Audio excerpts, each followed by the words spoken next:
విడుమొరటోడు అని వాళ్ళు వీళ్ళు ఎన్నెన్ని అన్న పసి పిల్లవాడు నవ్వాడు.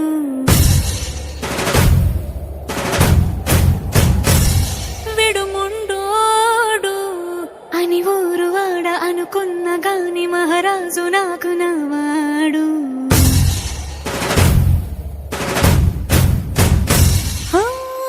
మాట పెడుసైనా మనసులో వెన్న రాయిలా ఉన్నవాడిలోన దేవుడెవరికి తెలుసును నాకన్నా. సూసేకి అగ్గిరవ్వ మాదిరే ఉంటాడే నా సావే.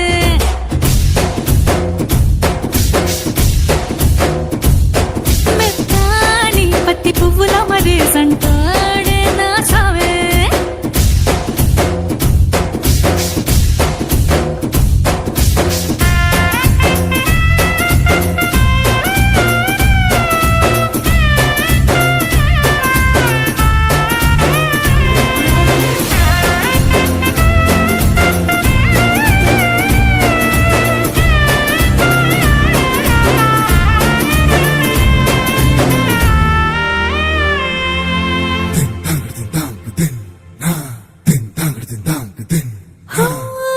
ఎర్రబడ్డ కళ్ళలోన కోపమే నీకు తెలుసు, కళ్ళలోన దాచుకున్న చెమ్మ నాకు